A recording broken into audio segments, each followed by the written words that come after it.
getting dizzy as the party for 2023 gets more and more intense.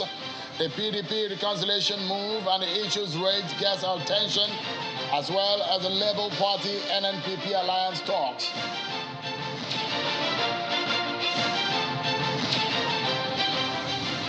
And the House of Representatives has summoned the GMD of NNPC, MD of PPMC, CBN Governor, the Minister of State for Petroleum Resources, and Permanent Secretary of the Ministry, as well as the Minister of Finance, over the volume of fuel consumed daily in the country.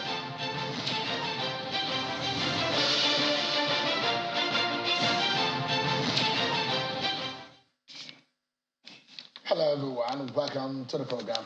This is Politics Today live on Channels Television. I'm Sean Kimale in Abuja. Let's begin by letting you know what happened in the Green Chambers today. And we'd like to tell you that the House of Representatives, some of the lawmakers are not happy. They have then summoned the Minister of State for Petroleum, Timi Presiva, and the Group Managing Director of the NNPC, Mr. Mele Kyari. The summon is over fuel consumption, and the lawmakers were unhappy over the absence of the officials at a public hearing of the committee. Also to appear before the House of Reps ad hoc committee on the volume of fuel consumed daily in the country are the Governor of the Central Bank of Nigeria, Godwin Emefiele, the Managing Director of the Pipelines Product Marketing Company, PPMC, Malam Ishaku Abdullahi, as well as a Permanent Secretary in the Ministry of Petroleum Resources. The Deputy Majority Leader of the House, Mr. Peter Akpatasin, represented the Speaker, Femi Gbajabiamila, had a hearing. He said the committee members were disappointed that such critical stakeholders would choose to be absent, considering how important it is to ascertain the daily consumption to see if it corresponds with the subsidy payments.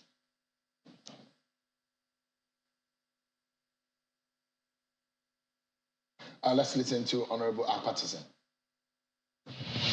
It is the volume of consumption that determines how much subsidy that you have to pay with Nigerian government funds. Huge sums of money are being spent on subsidy payments. Nigerians don't know how much fuel we are consuming that warrants the payment of such humongous, amounts. I know NNPC, hardly absent itself from this kind of, investigative hearing. And they wrote a letter which is quite commendable. But it's appalling that such letter will come in at this point. And there was no single, representative from the company that came to explain why the company cannot do it before submitting the letter. That is not fair. That is not fair. How much must CBN? They pay this money, Ministry of Petroleum Resources. Who else will believe? Who on earth will believe that the Ministry of Petroleum Resources will not be present here and will not send any message? Ministry of Finance. So we want to see this attempt by critical stakeholders to absent themselves from this investigative hearing as an attempt to frustrate the effort of the committee. And the Parliament, will not take it lightly. All right, we hope, all the few queues that you see, if you live in Lagos and Abuja, as much as I know, I don't know what is happening in other cities in the country about the fuel queues and the scarcity that we're seeing in the country. A lot of people should be concerned about this, and we're hoping that something is done for those who are in charge to answer questions in all of these areas. Well, tonight, there are fears that there might be Mr. Atiku Abubakar might change Governor Ifeanyi Okowa as his running mate. There are fears. And there are some people who are already agitating that if that happens, they are going to protest that action. Whether or not that is true, there are those who are having the fear. Now, whether or not the reconciliation move that is supposed to be led by Atiku Abubakar has begun, but the ripple is already in the PDP, and they're trying to manage the situation as much as they can. That gets our attention first and foremost on the program. And we have a member of the Board of Trustees of the PDP right here with us on the program, on the second half of the program. We have, well, a running mate. You might call him a placeholder. Well, he would tell us whether or not he's a placeholder or substantive running mate when he gets on the show tonight. But what is happening with the Labour Party and the NNPP? You heard on Sunday on this program, Senator Robbie Ukwan-Konso on the issue of alliance with the Labour Party and the NNPP. We get more, and perhaps the story that we are hearing tonight, whether or not Mr. Peter Obi has gotten a running mate from Kaduna State, a former senator, a former House of Reps member. Well, we'll get details of all of that tonight, but stay with me, everyone. But first and foremost, I'd like to update you with some of the political stories in your political roundup.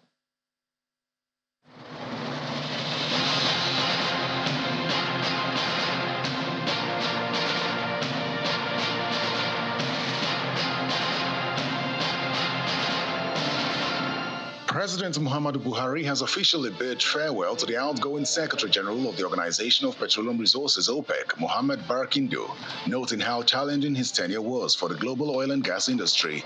At a brief reception in the State House, President Buhari said Mr. Barkindo, who is the fourth Secretary General from Nigeria, had exhibited dexterity in leadership in the manner in which he handled various difficulties, including rallying industrial players and turbulent times. We are proud of your achievements before enduring your appointment at OPEC and the proud legacies you will leave behind. Some members of the Senate have hailed Governor Nyesom Wike for improving the welfare and relationship between the state legislators and the executive arm. Senate Minority Leader Philip Aduda and the Chairman, Senate Committee on Judiciary, Okweyemi Bamidele, stated this during the inspection of the state legislative quarters constructed by the governor in Port Harcourt. This has come in a week after inspecting the progress of work at the Port Harcourt Law School campus in the state. Abia State Governor Okeze Ikpeazu has replaced the chairman of Obingwa Local Government Area, Mr. Mike Nwoke, who recently defected to the Young Progressives Party, with Mrs. Uloma Nwogu. Speaking during the swearing-in ceremony, Governor Ikpeazu notes that the former chairman breached the provisions of Section 23, subsection 1F of the Abia State Local Government Law No. 2 of 2006, having resigned his membership from the ruling People's Democratic Party, giving his deputy the right to take over his position.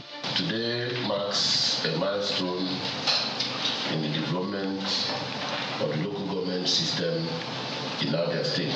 The Independent National Electoral Commission in Osun State has conducted a mock accreditation as part of efforts to ascertain its level of preparedness for the July 16 governorship poll in the state. INEC Chairman Professor Mahmoud Yakubu visited 4 local government areas in 2 senatorial districts of the state to monitor the mock accreditation exercise. The INEC Chairman, who also inspected the non-sensitive materials and how they are packaged for onwards distribution on the election day, expressed the Commission's readiness to conduct a free and transparent election on the 16th of July in the state. We want Osun to beat our record in Ekiti and the 2023 general election to be better. Nigeria's main opposition, People's Democratic Party, PDP, has begun a mass campaign to mobilize citizens to register and collect their permanent voters card, as well as vote in the forthcoming general elections. Because according to the PDP, the votes will count. Members of the PDP National Working Committee, who led the rally in Abuja, say they now have confidence in the country's electoral process and are urging citizens to acquire the voters cards before the 2023 general elections. The PDP is confident that it will win most states and the presidency in the next general elections. Collect your voters card. Don't go home and dump them in your cupboards or in your drawers or in your wardrobes. Bring them out during elections and go out there to vote.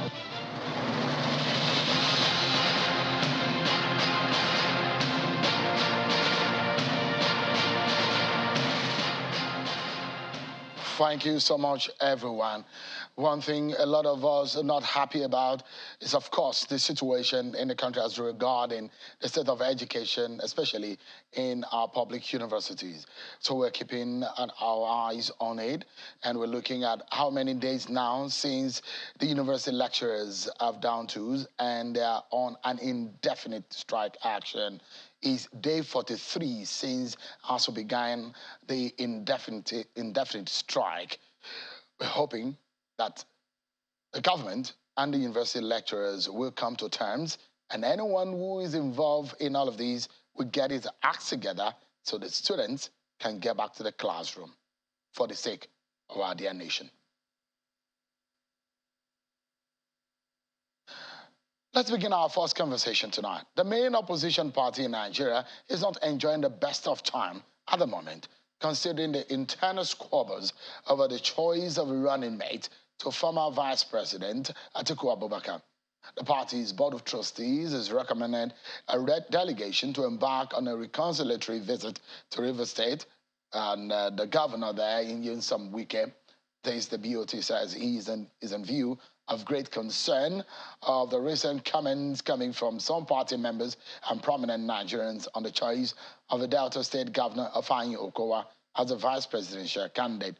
The chairman of the PDP BOT, Senator Wali Jibrin, says the delegation will be headed by Atiku Abubakar, the party's presidential candidate, and Mr. Okowa, the National Working Committee and BOT members. Meanwhile, some Igbo youths under the hedges of Ohaneze in the Igbo Youth Council Worldwide, OYC, has cautioned the presidential candidate of the PDP, Atiku Abubakar, against any plan to drop Governor Ifeanyi Okowa as his running mate. The PDP is beclouded by these uncertainties and issues. But tonight, we try to get some clarity, get some perspectives on this matter and the way forward for the nation's main opposition party ahead of the 2023 general elections. I'm now being joined by a former Minister of Interior and a member of the PDP Board of Trustees, Mr. Waziri Adamu. He joins us live here in our Abuja studio. Thank you so much for joining us tonight. Thank you. What is happening with your party? Well, our party is not in the tumultuous disarray the news media is making Nigerians to believe. Our party has its challenges, but our party is contented, and we are living in some comfort. Why? Because there is no political decision you take that has no ripple effect. So I have always pleaded with members of the Fourth Rim that they should be partners in progress with the political parties to douse tension, not to arouse tension. And maybe we should not report what is exactly happening. And when they are is that what you're trying to infer? What they are going to, what the members of the Fourth Rim should do is to do interrogative, investigative journalism. And that's why I have conceded to come here to give you what I consider a non-official perspective to what is dominating, particularly the social media, that there is crisis in the PDP over the choice of Governor Okowa as the running mate to His Excellency Atiku Abubakar. All right, let's get to it. I mean, you are a very senior member of the party. You've, as high as being a minister, and now you're, a member of the Board of Trustees, so you know so very much well. It depends on your definition of crisis. Because I'm wondering now, when you raise a reconciliation team, you don't raise a reconciliation team when all is well. You raise a reconciliation team when things are not going exactly the way you wanted. Now, the efforts that are being led by the chairman of the Board of Trustees, how far? Well, let me quickly say that the first constitutionally defined role of the Board of Trustees in the PDP is the Board of Trustees, the custodian of the assets and liabilities of the party. The second one, his job is to reconcile members should there be any crisis. This is the second job of the Board of Trustees. But putting up the reconciliation team as being painted by members of the Fourth Rim is different from what officially the chairman of the Board of Trustees is doing. We had a primary, a national convention, where the results stood out two people. A winner in the person of Atiku Abubakar, and a second a loser was highly placed Governor Nyesom Wike. That settles the emergence of the presidential candidate. The next issue is who is going to be the running mate. And looking at the backdrop of what happened in 2019, the presidential candidate this time around decided to widely consult, deepen the choice, the process for the choice of who is going to be the running mate. He did not abdicate his right to pick his running mate, but he decided to allow input of stakeholders into the process. And what people are glossing over, that committee recommended 3 people to the candidate who reserve the right to choose any one of them or none at all. In practice. Was there any voting process? I want to tell you on my honor, there was no voting. So the account of Governor Otton is not right. It's not right. There was no voting. He said that there were 17 people, and out of 17, 14 voted for Nyesom Wike. Is that right or wrong? Let me tell you, Sheun, among the people that came with me here to this studio is the person who chairman that meeting. He did not take any vote. But in the course of the deliberation, members were allowed to express their views. So 14 people expressed their views in favor of Wike. Whatever the number, some people expressed their views for Mr. A, some people expressed their views for Mr. B. Was it true that majority of those in that committee, thought that Wike should be, Governor Wike should be? I think so. I think so. I think so. Was there in the recommendation that the candidates should understand the preferences of the committee members? No. 17 people, if you want to take it, cannot choose a presidential candidate, a vice presidential candidate for a candidate who won in a convention. But he has the right. He has the right. And everywhere in the dispensation from 1999 to date, either at the federal level or the state level, the candidate, be it a governor or a presidential candidate, reserves the sole right at the end of the day to make the decision of who is going to be his running mate. Because why? You are talking of bringing 2 people together that will cohabit, that will work together in the discharge of their onerous responsibilities. We in the PDP have had the history of what happened between 2003 and 2007, whereby there were deep-seated crises between the then president and the then vice president. And nobody is going to wish that there should be such a repeat. So the candidate who won the election on his own merit must be given the right at the end of the day to make a choice of who is going to be his running mate. Other people will make a recommendation. They can express their preferences. And at the end of the day, who will announce who is going to be the candidate, not the party, but the candidate himself. And that's what happened. So where is this, problem or this frenzy, where is it coming from? Where did the party get it wrong? Or where did the candidate get it wrong? Because, there cannot be smoke without a fire. Yes, there cannot be. As I told you, the primaries and the result were neck to neck. The party had already become deeply divided as to who is going to be the presidential candidate, expressing different preferences. And if you see the results, it was just different about 64 votes from the winner and the loser.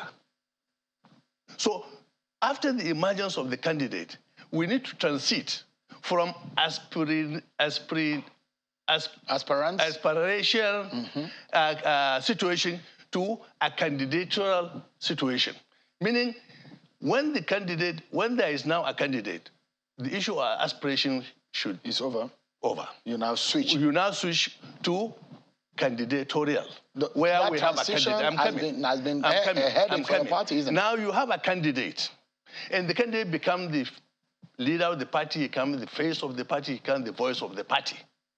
But that is incomplete unless he has a running mate.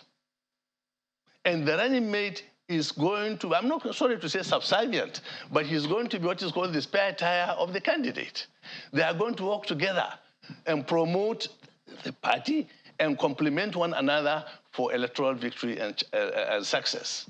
So when people have not made the transition, have not adapted their attitude now to a point where we have to move away from aspirations to candidates, you know, people express their preferences from day one. Everybody knew. I mean, that Governor Autumn, yeah, Governor Autumn is for Wike. Everybody knows. Just like everybody knows, Adamu Waziri and for Waziri Atiku Abubakar. So there's nothing wrong with that. So I mean tonight, I would like, as a leader of the party and a member of the BOT, if your party will do this again, where do you think the mistake is from? Do what again? I mean, if you are to find yourself in a situation where you have to pick a running mate again, what do you think your party did wrong that you should not repeat? Shehu, please don't drag us backward. We are making progress. No, I'm not. I'm saying, what lesson have you learned from this? There is no lesson that's going to be learned on something that has been concluded. The candidate has emerged. The vice presidential candidate has emerged. What is there before us is now to come together and forge ahead. Have you guys been able to reach out to Governor Wike? Of course. You are aware that last week I was in the news. I was in the eye of the storm. That I went to Istanbul, Turkey, with Governor Wike. I was sent by Waziri to go to Istanbul to speak with Wike, and Governor Wike refused to see me. And it was in the news. Did you go? But that's not true. You didn't travel at all? No. You traveled, but you didn't go to him? No, the report was inaccurate. So what is the truth? I went to Istanbul on holiday on Friday. And Governor Wike came to Istanbul on Wednesday.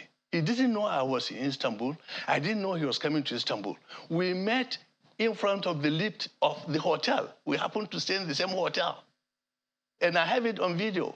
We exchanged banters and banners, and we laughed, and we joked. And I said, well, Governor Wike, you are here. I'm here. There is need for us to sit down and talk. Are you amenable to that? He said, yes, he's amenable.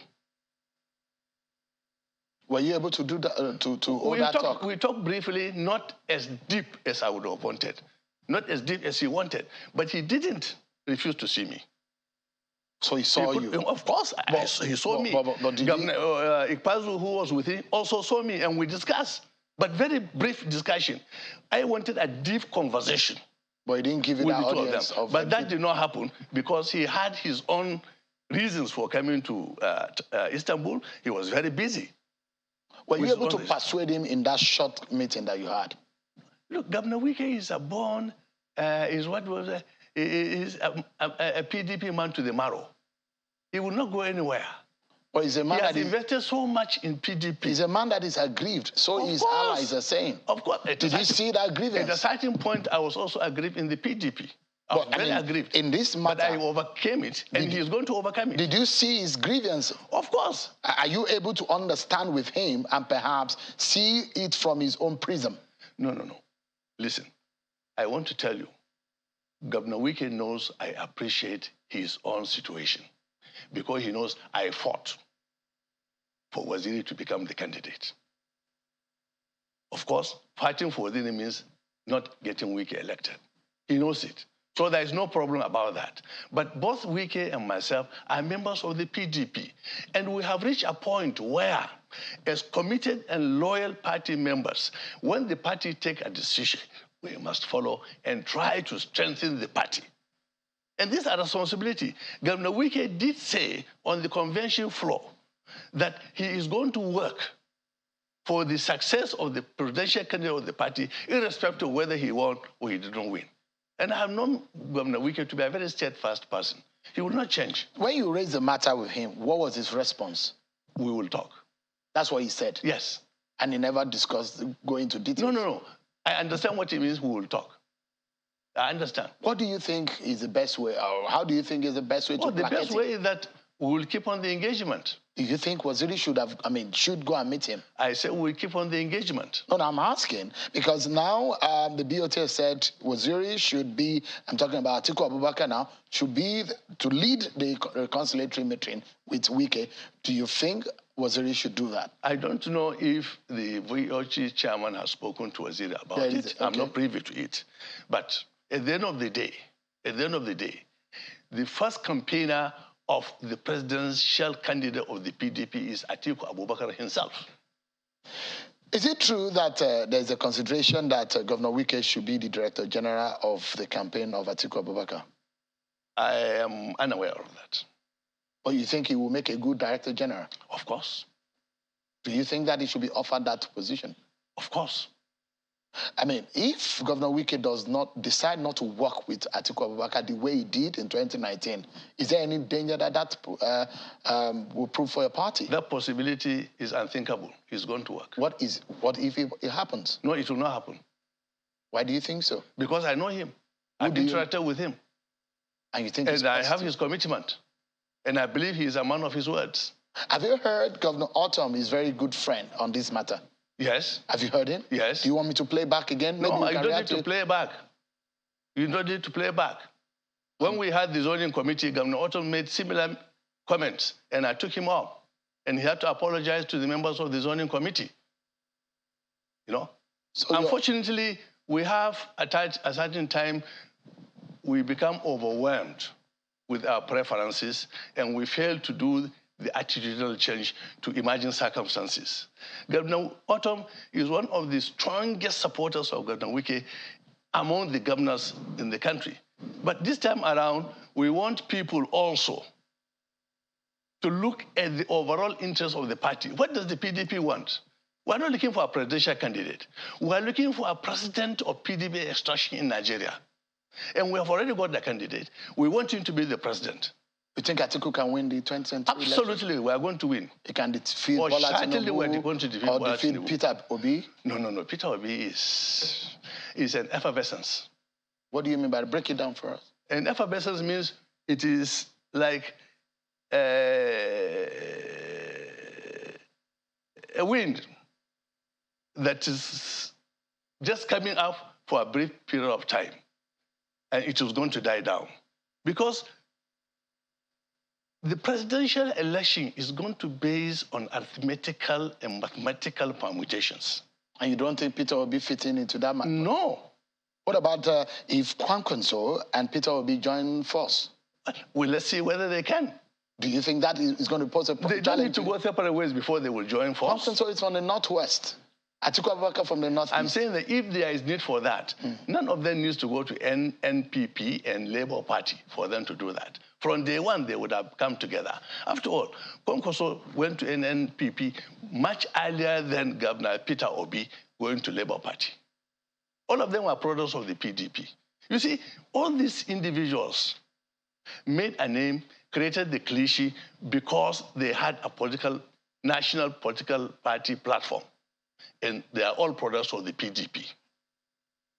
I assure you that both of them will work more for Atiku Abubakar than for Bola Tinubu, who they have never had any political relationship with from 1999 to date. And what are those who say that at the polls, Bola Tinubu as a candidate would beat Atiku Abubakar dirty, silly? Well, we want to see the calculation. You see, now we are comparing apples and oranges. PDP, as far as we are concerned, we have got a presidential candidate. We have got a vice presidential candidate. APC have got an ailing presidential candidate. What do you mean by that? And no vice presidential candidate. What do you explain what you meant, the first one? Yeah, because everybody knows that the presidential candidate of the APC is not in the best of health. They say that about your candidate too? No. Have you confirmed? We have seen it at the convention ground. That is not well. We have seen it at the convention ground. He cannot hold the paper. He needs to be supported by the president, by the national chairman, by his wife, to read his acceptance speech, but is that accept true? the flag. Is that the true picture of things? Well, but you showed it here. You showed it on your TV. You in particular showed I'm saying that the representation, what you saw and what you're saying, is it the same thing? That you saw it and what you're saying, as maybe a not former Minister of Police Affairs, do you know where Bola Tinubu is now?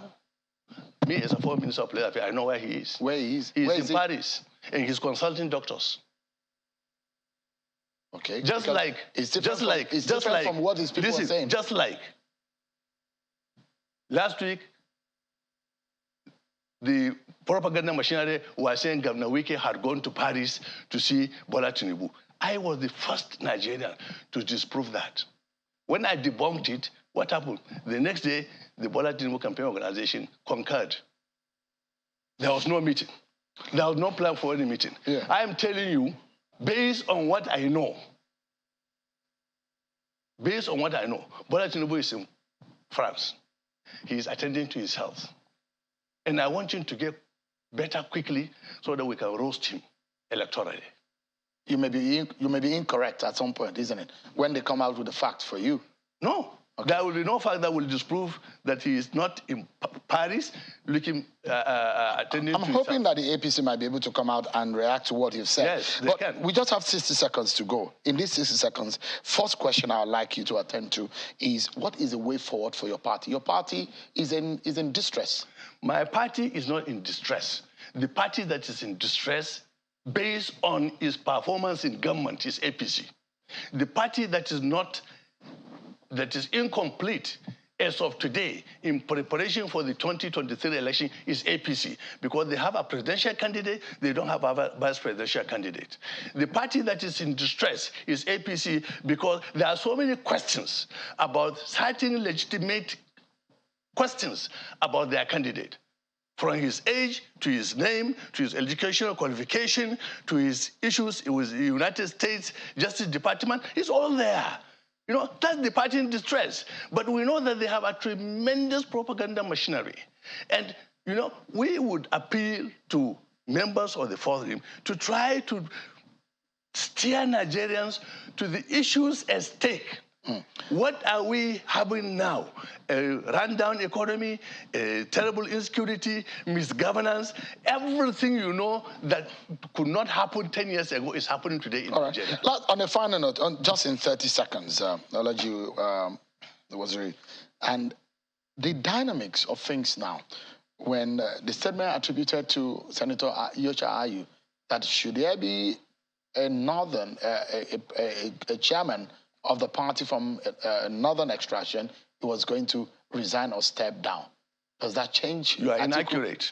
You are inaccurate. That's what he said. He was quoted as saying. No. So what did he say? What people are saying that if the party produces the president from the north, the chairman will move to the south. That's the position. We don't have the time. I would have shown you. Yeah. Thank you so much for coming in tonight. Waziri Adamu, thank you, a member of the Board of Trustees of the People's Democratic Party and a former minister. Thank you so much indeed for coming tonight. Thank you. I appreciate it. We'll take a break, everyone. And when we return, Dr. Doyin Okupe, running mates to Mr. Peter Obi of the Labour Party, will be joining me on the possibility of the alliance between his principal and Mr. Senator Robbie Ukwankwanso. Stay with us, everyone. We'll be right back.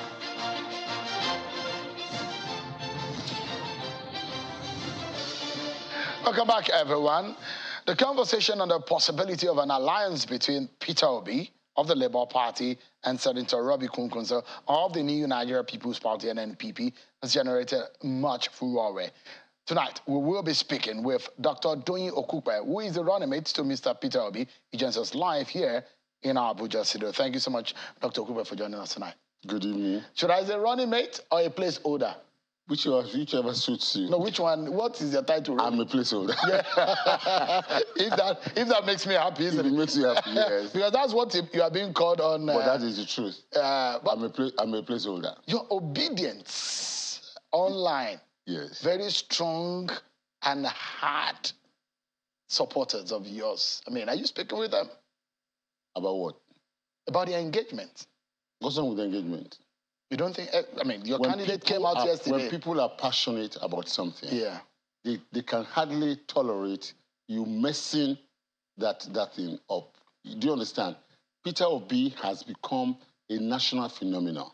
And it's not just, it's not just that the obedient team on Twitter or social media are a special breed. They are just Nigerians reacting to a situation. I mean, look, how do you want somebody who is obedient to react to a picture, a fake picture, a false picture of supposedly obese son, standing on Nigerian flag and wearing IPOB uniform? That is infuriating. It is human to get angry. I'm not going to come here and blame anybody for being angry.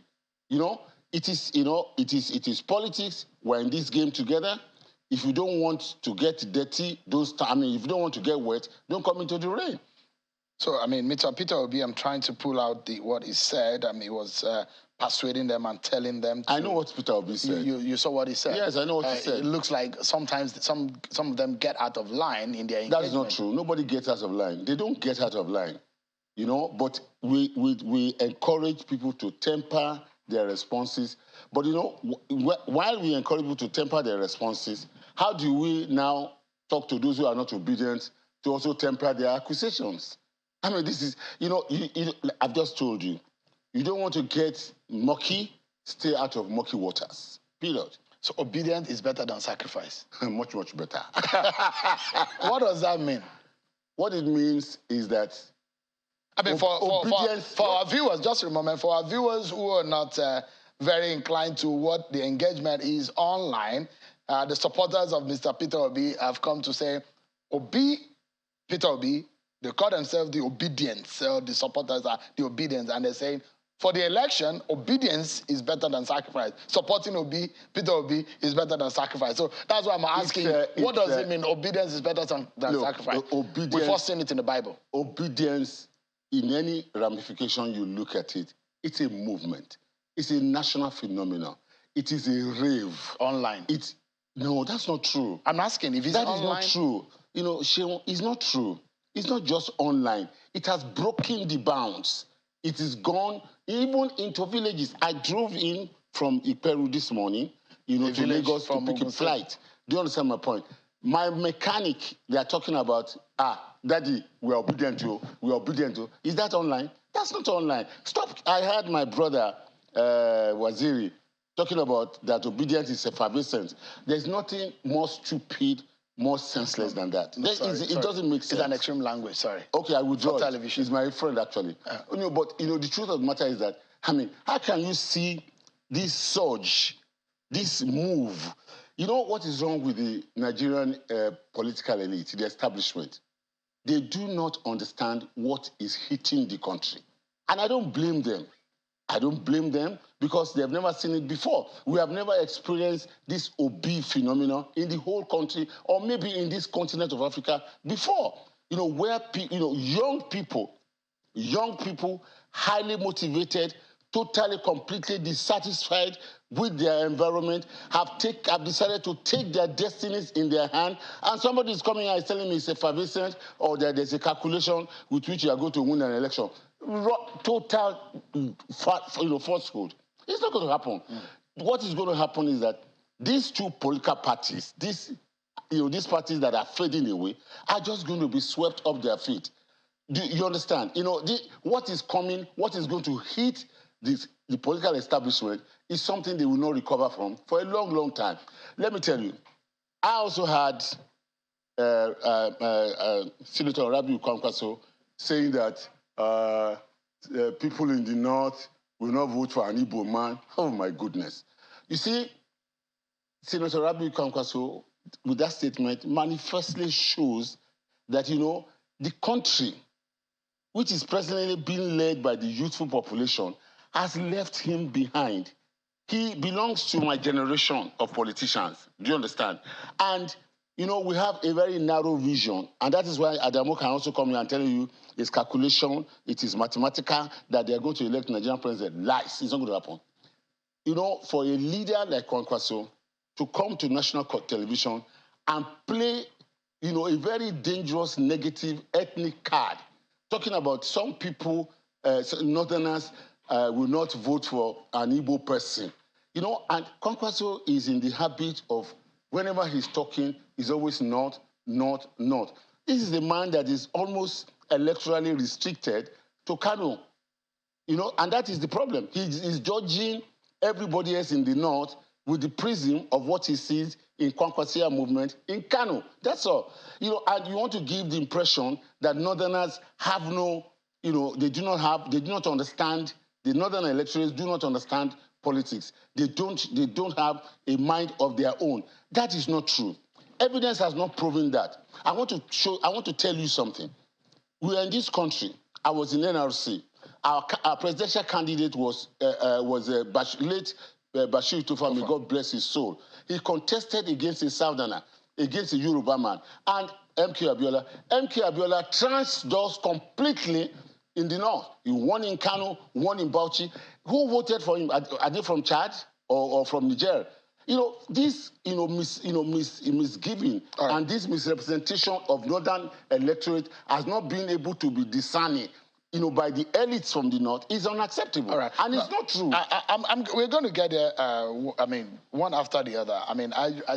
You just remind me of some of the interviews I had with you, and when you boasted about how Jonathan was going to defeat the APC in 2015, and you were beating silly. Yes, it didn't work out. We'll get to it. It just reminded me. You can't kill me the way you are speaking, I can't kill you. But the way you're speaking now, those pictures just came back to my head. But let me ask you, the story about Senator Dati that we're hearing, that is being considered as a vice presidential candidate for Mr. Peter Obi. How true is this? It's being considered. Others are being considered. These things will be decided this week. There's going to be an announcement from Mr. Peter Obi? Very, very likely. So it's likely to be Senator Dati? I'm not sure about that. I cannot say that. But I know that these matters will be concluded, from tomorrow to Friday. It will be done. Senator Dati is being given a very strong consideration, that is? He's being considered along with other people, whom we have engaged and we're talking, we have talked with and all that. The emphasis here is this.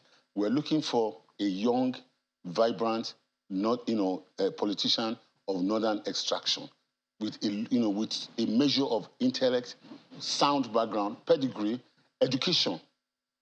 You understand? That is what we're looking at. So there's those who say, let's talk about the alliance between the possibility and the talks about the alliance between the NNPP and the Labour Party. There's those who are saying, Kwankwaso is a more senior politician to Peter Obi.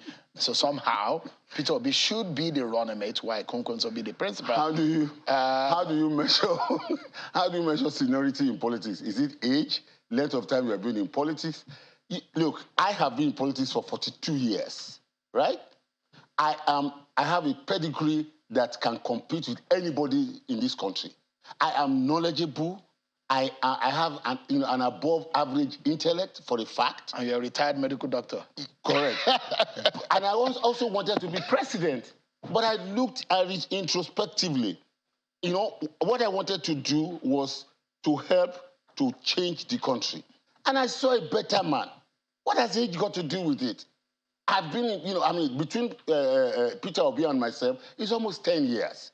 All right? I'm senior to him in age, senior to him in politics. I've been in politics even while he was still abroad doing his business. But that is not the issue right now. So the issue is who can fix this country at this moment. And I felt that, even though I have the desire, I have the zeal, but I saw a better person, that can do it, and I decided to withdraw. So, Dr. What Kwankwaso is delving in, relying on, that he has been the Speaker of the House of Assembly, he has been a senator, he has been governor 8 times.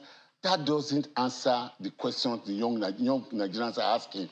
The young Nigerians are saying our future is in dire straits. We need a man that can put his hands on the steering wheel and drive the country well. Dr. Okupe. Kwankwaso has nothing in his background, that convinces anybody that he can match Peter Obi. So it's not a matter of seniority. So it's a matter of capability. Mr. Peter Obi will not be a running mate to Kwankwaso. Let me tell you, that discussion or those discussions about merger, alliance and all that was led by me from our side. Is he still alive? It's dead. D-E-A-D, dead and buried. So finished. So no alliance. Mr. Peter Obi will not align with Kwankwaso. It's not Mr. Peter Obi. The Labour Party and its presidential candidate have long since withdrawn from that conversation. It was NNPP that continued to try to benefit from the traction of the popularity of Obi.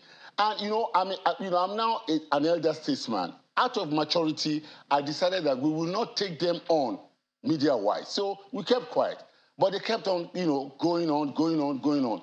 That alliance, the talk about the alliance had been dead for over 4 weeks. I am telling you, I am the leader of the team that went to discuss with Kwankwaso, and it was dead. We were deadlocked. The moment I asked them one single question, I said, is it fair? Would you consider it appropriate and okay for a northern president, a president of northern extraction and a Muslim, to finish 8 years, and another northerner a Muslim northerner from the next state in the same zone takes over from him. And the three of them unanimously said, oh, there's nothing wrong with that. As far as I'm concerned, this discussion was over. And it has remained over since then. But we did not come to media because I respected those who we were discussing with. I never said anything. I've never mentioned anything publicly. This is the first time I'm publicly commenting on the matter. And it's because they have thrown it into the winds. So that idea is dead. I've told you, D-E-A-D, dead. I'd like you to comment on what Senator Kwankwaso said about the ability and the capacity of the political, because I always tell people there is a political popularity, the public popularity, and the voting popularity. The most important one to win an election is the voting popularity. Correct. And for those, and that is what Peter Obi has in excess. No, more than anybody those else. who will say that almost 2 or 3 times now Peter Obi has gone to Anambra State, and every of his candidates has lost the election there. And so that has been tested. Does he have the voting popularity? The Peter Obi of those years is the same person, but his status is different from what he is today. Peter Obi today is at the pinnacle, is at the apex, is leading a revolution, a political revolution in the country, which is being propelled by the strength, energy, motivation, zeal, and capacity of Nigerian youth. Anybody, underestimates this, we have himself to blame. It is not Peter Obi anymore. Yeah. It has gone beyond Peter Obi. Do you understand my point? It has gone far, far beyond Peter Obi. People in villages, look, I've seen people, they are not worried about posters. They are painting the frontage of their houses like in a poster form, putting Peter Obi's picture there. Has that ever happened in this country before?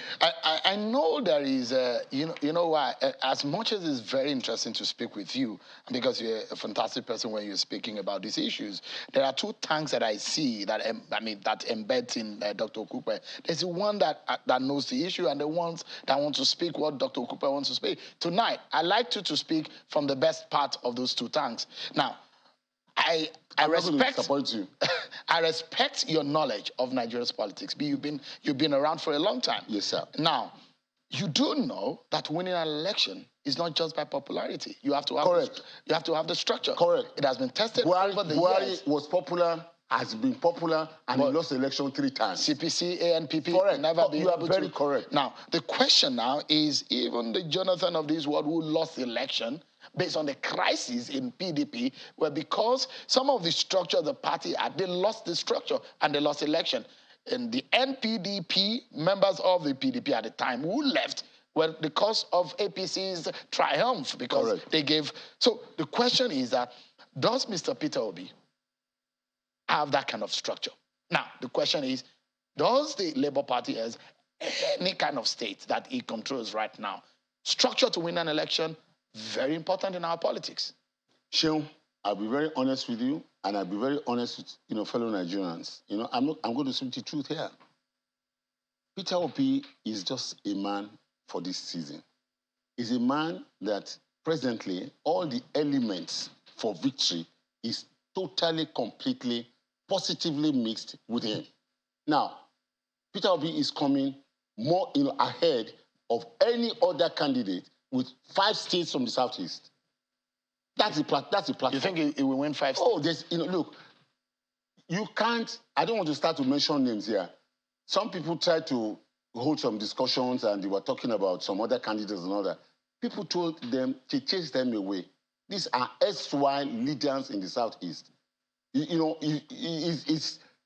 can tell you for free, and I mean it, and I'm not being frivolous, that if 1 million votes comes out of Southeast, Peter Obi will take 850,000. I'm telling you for a fact. But if not 900. That will make him a regional president. No, he cannot even win. Okay, go ahead. Let me go on. Yeah. Now, you move to the south, you move to the southwest. You move to the southwest. I've just coming from home. Iperu, which is a village. No. Iperu is a village. That is not the subject matter of this discussion. You and I will meet after this. We sort that one out. I'm telling you, sir, that in the southwest, the avalanche of movements and persons and groups that are saying, Doctor, some who are my mates, are saying, doing, we are with you and we're behind you. There's no way Peter Obi will score less than 40 to 45% of total votes cast in the southwest. Take it from me. Has that ever been tested? Look, I never make political postulations and fail. It hasn't happened in 40 years. Ask those who know me. When NRC was going to lose, I wrote a piece of proposition, and I gave it to the national chairman. And I said, we are going to lose this coming election because of this, because of this, because of that. President Jonathan, on the 13th of October, 2014, I gave him a document that if we are not able to do this and this and this and this, we will lose this election. It is a natural gift with me. I can objectively look at political situations and hazard a guess. It's 8 months before the election. How many states do you think Peter Obi can win? Peter Obi will win in nearly 50% of the states in the country and get 25% in more than 24 states in the country. Now, let me also tell you this. I am the first to admit that his penetration is convincing in the south, all right? But not yet so in the north. I will put penetration of the obedience movement in the north to about 15-20%. But you see, from next week, when we announce it's strategic. When we announce the vice president, the real vice president, who's going to be a northerner, all right? He is going to be the arrowhead of rooting the north. And, the northern youth are ready for a new direction. We need to close this conversation. Yeah. PDP controls 15 states. APC controls 19 These states. Are dead parties. Don't even worry. When I was with Obasanjo, right? ACN controlled virtually the entire of the southwest. In one election, they lost everything except Lagos. So, the political dynamics of this country is not such that you can go and be, like... So you'll beat the APC in the 19th state, you beat the PDP in the 15th state. APC, we are not going to beat PDP because they will, on their own, self-destruct, collapse. On a final note, just in 20 seconds, because we really need to go, Senator Kwankwaso mentioned that someone in the PDP is deceiving Mr. Peter Obi, and is confusing him. Do you know who that person is? I do. You know the person? And I spoke to the person, and he is wrong. The person is in PDP, true. Not everybody has the wherewithal and the courage and all that to move with us. Do you understand? All right? But, he's still very close to Peter Obi, and he has been an intermediary between Peter Obi and Kwankwaso. And he comes from us, he goes to Kwankwaso, he comes back to give you. He's not deceiving Peter Obi. He's not. I know him. He's a man of honor, and he's a man that has integrity. Dr. Donyo Cooper, I wish you the very best, and my regards to your obedience. Thank you very much. Thank you so much for coming. I hope one day you will become obedient too. Unfortunately, I've been covering politics. I've tried to snuff life out of any biases that I have, at least in the last 9 years of my professional career, so that I can live long. You support anyone as a journalist, a professional, you are done. So I don't support anyone. And those such is that the way we operate here at Channels Television. We are balanced. We hear all sides every time. Thank you so much, everyone, for watching. That's our show. I'm Sean Kimale. Bye for now.